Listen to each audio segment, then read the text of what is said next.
आत्मज्ञानी सद्गुरुदेव पूज्य शिवाचार्य भगवान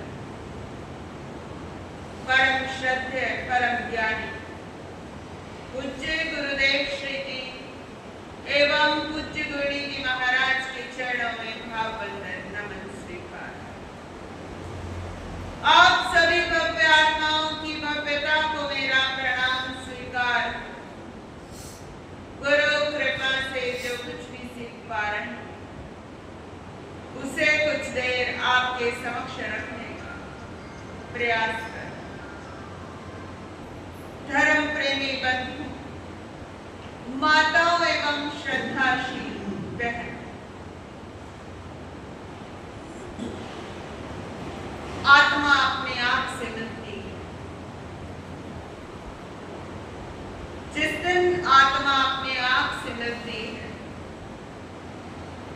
उस दिन सही मायने में वो परमात्मा हो जाती है और उसका ईश्वर के साथ साक्षात्कार हो जाता है। हर आत्मा का जब परमात्मा के साथ साक्षात्कार होता है, यही उसके जीवन की मूलभूत साधना है। इसी आधारशिला पर वो टिका हुआ है कि कब मेरा ईश्वर के साथ साक्षात्कार। धन, वैभव, प्रतिष्ठा, इज्जत सब कुछ मिलना कुछ बड़ी बात नहीं होती। इस दुनिया में पेट मिला है हमारे अपने कर्मों के फलस्वरूप, तो पेट मिला है तो भर ही जाएगा। लेकिन समस्या यहाँ पर आ जाती है जब पेट के पीछे व्यक्ति नहीं भागता, पेटी के पीछे भागता। समस्या वहीं पर आती है। भूख बढ़ती जाती है, प्रतिस्पर्धा बढ़ती जाती है, कंपटीशन बढ़ता जाता है, व्यक्ति के विकार बढ़ते जाते हैं, व्यक्ति की स्थिति परिस्थिति खराब होती जाती है, क्योंकि वो व्यक्ति व्यक्तित्व के पीछे नहीं भागता। व्यक्ति अपनी दबी कुचली वासनाओं के पीछे भागता है और उन दबी कुचली वासनाओं के पीछे जैसे ही वो भागने लगता है, पाप उसके साथ चिपकने लगते हैं और जैसे जैसे पाप उसके साथ चिपकने लगते हैं, फिर वो एक ऐसे दायरे के अंदर बंधता चला जाता है, एक ऐसी परिधि और एक ऐसे घेरे के अंदर वो बंधता चला जाता है। फिर उसके हाथ पल्ले पाप ही रहते हैं, कुछ और उसके पास रहता ही नहीं है। आपके पास अच्छा परिवार है, आपके पास हर व्यक्ति की इच्छा है कि मैं ब्रांडेड कपड़े पहनूं, ब्रांडेड चीजें यूज करूं। क्या कोई कफन के पास ब्रांड होता है? कफन के पास कोई ब्रांड नहीं होता। चिता के पास भी कोई ब्रांड नहीं होता। जहां किसी शूद्र की चिता जल रही है वहीं पर ब्राह्मण की चिता भी जल जाती है। जहां पर किसी क्षत्रिय की चिता जलती है वहीं पर किसी शूद्र की चिता भी जल जाती है। जहां पर किसी नेता की चिता जलती है वहीं पर किसी राजा महाराजा या किसी रंक की चिता भी जल जाती है। ज्ञानी हमें फरमाते हैं 12 भावना के अंतर्गत राजा राणा छत्रपति हाकिम के असमान, मरना सबको एक दिन, अपनी अपनी बात, दंडवत देवी देवता, मात पिता परिवार, मरती बिरिया जीव को कोई न राखन हार। क्या मरने वाले को कोई रख सकता है? कुछ दिन नहीं रखता। डर लगने लगता है कहीं प्रेत ना बनकर आ जाए हमारे घर, कहीं भूत ना बनकर उसी के घर से उसको धक्के मार कर निकाला जाता है, यदि कैसे उसकी कपाल फोड़ी जाती है, कैसे उसका खोपड़ा फोड़ा जाता है। एक दिन भी तुम लेट नहीं होते हरिद्वार फूल चुप कराने, एक दिन भी लेट नहीं होते। डर लगने लगता है, दहशत होने लगती है, यही जिंदगी का सत्य है। 2 दिन आरज़ू में कट जाते हैं और 2 दिन इंतजार में कट जाते हैं। ये 4 दिन की जिंदगी है और फिर अंधेरी रात है। इससे ज्यादा तुम्हारे शरीर की कोई हैसियत नहीं है। प्रतिक्रमण की चर्चा चल रही है। ये भी पापों की ही कहानी बताई है कि व्यक्ति के साथ कुछ नहीं रहता, व्यक्ति 99 के चक्कर में उलझा रहता है। प्रतिक्रमण कहता है, आओ अपने घर लौट चले, तुम्हें तुम्हारे घर लेकर जाएगा। यही प्रतिक्रमण। प्रतिक्रमण का मूलभूत उद्देश्य क्या है? अपने पापों को खोलना अपनी तिजोरी में से, अपनी आत्मा की साक्षी से, परमात्मा की साक्षी से सारे के सारे पाप खोल देना। जहां पर कोई भी पाप अछूता ना रहे, अधूरा ना रहे, वो पाप श्रृंखला सारी की सारी खोल दो। जितनी खोलोगे उतनी तुम्हारी बेड़ियां टूटेंगी। आत्मा का आवास, आवश्यक का अभ्यास। एक व्यक्ति अपने घर के अंदर बहुत सारे कक्षों का निर्माण करता है, अलग अलग कमरों का निर्माण करता है, अलग अलग रूम डिजाइन करता है, अलग अलग इंटीरियर डेकोरेटर वाले को बुलाकर करता है, ताकि उसके जीवन के अंदर तमाम जीवन की सुविधा मिले और जीवन की शैली में कोई भूल और कोई अव्यवस्था या किसी भी प्रकार की बाधा न आए। हर कमरे के अंदर बंदा सोचता है कि अटैच टॉयलेट बाथरूम होना चाहिए, और जबकि हमारे पुराने शास्त्रों के अंदर आया है कि अटैच टॉयलेट बाथरूम बिल्कुल ही ना। सबसे ज्यादा जो बीमारियां बढ़ती जा रही हैं वो अटैच टॉयलेट बाथरूम की वजह से बढ़ती जा रही हैं, ऐसा वास्तुशास्त्र भी कहता है। इसी प्रकार अपने घर के अंदर 6 कक्षों का निर्माण करने वाला जो साधक है वो निराबाद रूप से अपनी आत्मा से मिलेगा जाकर। ये जो कक्ष है न केवल आवश्यक का अभ्यास करते हैं बल्कि आत्मा को भी हमारी ऊंचा उठाते हैं। 6 कक्ष बनाए हैं आत्मा के, तुम्हारे ही अपने घर के अंदर। प्रतिक्रमण के अंदर पहला प्रयोग सामायिक आवश्यक। इसमें तुम्हारी आत्मा के घर के अंदर एक कमरा है, व्यायाम कक्ष। सामायिक क्या है? उथल पुथल, उथल पुथल को शांत करना। तुम्हारे मन के अंदर जो उथल पुथल चल रही है, तुम्हारी वाणी के अंदर जो उथल पुथल चल रही है, तुम्हारी काया के अंदर जो उथल पुथल चल रही है, वो जबरदस्त तरंगे हिलोरे मचा रही हैं, ऊपर नीचे तूफान चल रहा है।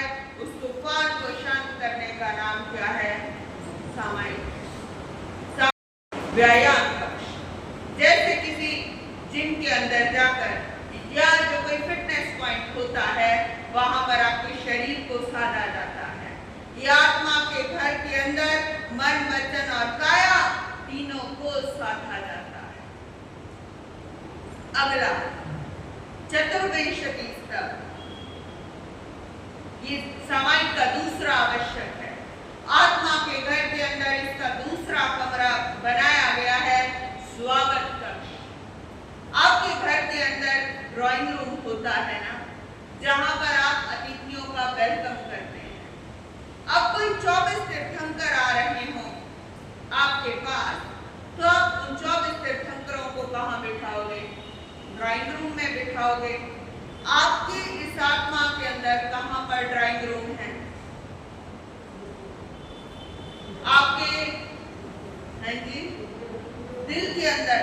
हृदय के अंदर जो स्पंदना हो रही है, हृदय के अंदर जो संवेदना हो रही है, वो किसकी वजह से हो रही है जी?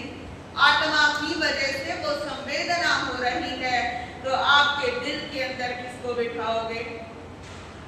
ईश्वर को बिठाओगे। जैसे ही ईश्वर को 24 तीर्थंकरों की स्तुति करोगे तो आपका दिल भारी होगा या हल्का होगा? है 24 को बिठाने से भारी होगा या हल्का होगा? हल्का होगा। कितनी गहरी बात है। एक व्यक्ति को दिल में बिठाने से, जो संसार के किसी एक व्यक्ति को दिल में बिठाओगे तो तुम्हारा दिल भारी होगा। चाहे तुम अपनी पत्नी को बिठाओ या किसी व्यक्ति विशेष मित्र इत्यादि को दिल में बिठाओ, क्योंकि वो सगा भी बनेगा लेकिन दगा भी देकर जाएगा। यही जिंदगी का दस्तूर है। किसी को अपना मानते हैं लेकिन वही धोखा देकर चला जाता है। एक बार मजा लगता है उसके साथ वार्तालाप करने में, लेकिन वही मजा एक दिन सजा बन जाता है। परमात्मा की रजा है, व्यक्ति यही सोच लेता है, जो ज्ञानी व्यक्ति होता है। तुम किसी दिन भारीपन महसूस करो तो प्रतिक्रमण का दूसरा आवश्यक तुम्हें संदेश देता है। बाहर के किसी भी व्यक्ति को दिल में मत बिठाना। जो अलौकिक शक्तियां हैं उन्हें अपने दिल में बिठाओ। जैसे 24 तीर्थंकर हैं उन्हें अपने दिल में बिठाओ। 24 तीर्थंकर किसी एक व्यक्ति की बपोती नहीं है। 24 तीर्थंकर तो पूरे विश्व को मिले विरासत के अंदर मिले हुए हैं, किसी एक कम्युनिटी के भी नहीं। ये पूरे समस्त जगत के हैं। शास्त्र में इसका सुंदर विश्लेषण आया। जगतनाथ है, नंदी सूत्र की प्रारंभिक गाथाओं के अंदर आया। जय जगदीव जोड़े बियानो जग गुरु जगानंदो। जगत के गुरु आए, जगत को आनंद देने वाले आए। या ऐसा नहीं लिखा कि किसी एक जाति विशेष के ऊपर इनका हाथ है या किसी जाति विशेष के हैं। जगत के गुरु हैं, जगत के नाथ हैं, जगत के पितामह हैं। जय सूर्यानंद प्रभो तीर्थयानंद पश्चिमो जय। जय गुरु लोगानंद। जय महत्मा महावीर। ये महात्मा महावीर पूरे जगत के हैं। इनकी जय हो, इनकी विजय हो। शास्त्रकार कितने सुंदर शब्दों में बोल रहे हैं। तीसरा प्रयोग है, तीसरा आवश्यक है वंदना। अब किसी को वंदना करनी है तो आप कहां पर? आपकी आत्मा के अंदर एक घर है और घर के अंदर कुछ कमरे हैं। उन कमरों में कौन सा कमरा होगा जहां पर जाकर आप किसी ईश्वरीय शक्ति को जाकर वंदना करोगे? वो कक्ष होगा आपका आराधना कक्ष। क्या होगा? आराधना कक्ष। आराधना कहां पर होती है?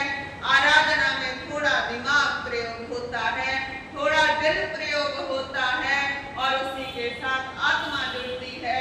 किसी को भी वंदना आप बिना किसी कुछ देखे नहीं करते। आज का व्यक्ति बड़ा तार्किक हो गया है, वक्र हो गया है, टेढ़ा हो गया है, हर किसी के आगे झुकता नहीं। किसी में कोई खूबी देखता है तभी वो झुकता है।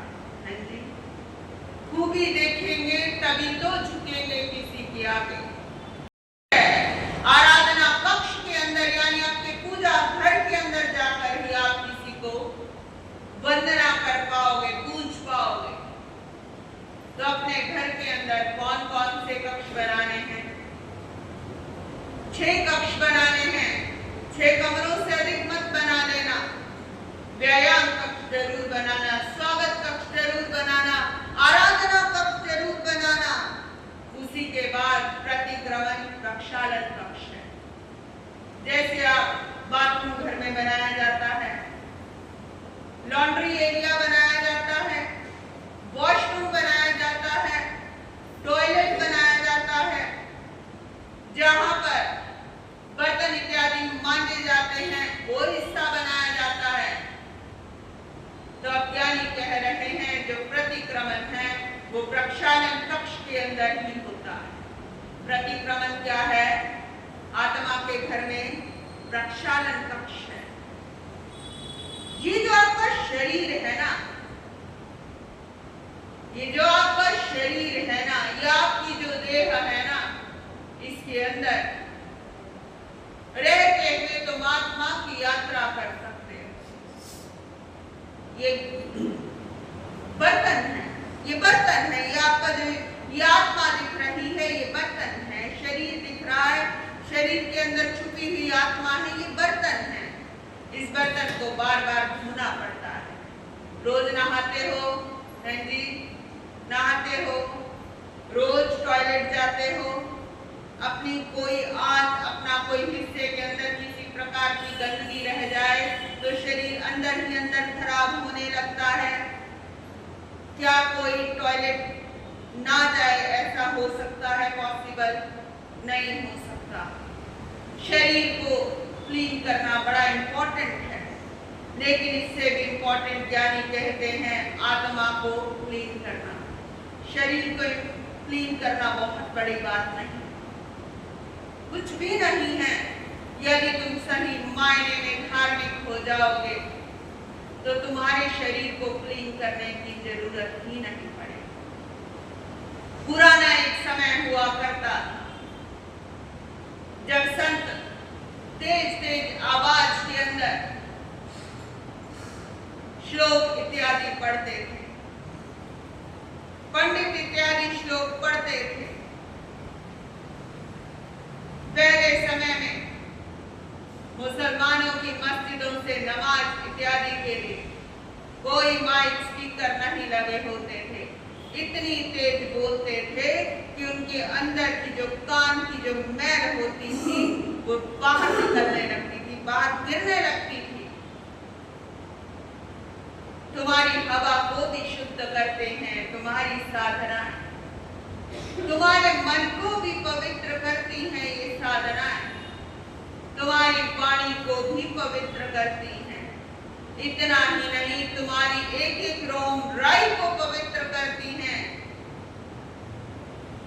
आत्मा के अंदर एक प्रक्षालन कक्ष होता है। आत्मा के घर के अंदर प्रतिक्रमण वहीं पर जाकर करना चाहिए। प्रक्षालन कक्ष के अंदर जितना तुम धोगे, एक एक पाप चिपका होता है हमारे साथ, हमें ख्याल नहीं रहता। हम कब क्रोध कर लेते हैं, कब अभिमान कर लेते हैं, और कब माया कर लेते हैं, और कब हम लोभ कर लेते हैं, हमें पता ही नहीं लगता। हमारी फ्रीक्वेंसी लेवल कितनी होती है, हमारी तरंगें कितनी जबरदस्त होती हैं, हमारा वेग संवेग कितना जबरदस्त होता है, उसका प्रवाह कितनी स्पीड से गतिमान होता है,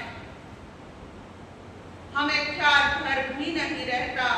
वो गंदगी चिपकने लगती है। इसलिए प्रतिक्रमण तो क्या करना चाहिए? प्रतिदिन करना चाहिए।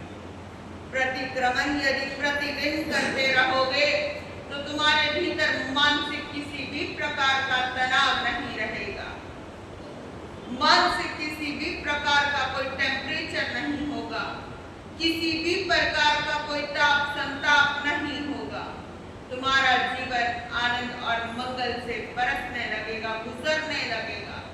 जिन शासन विरुद्ध, जिन वाणी विरुद्ध जो कुछ भी कहा हो उसके लिए तस्वीर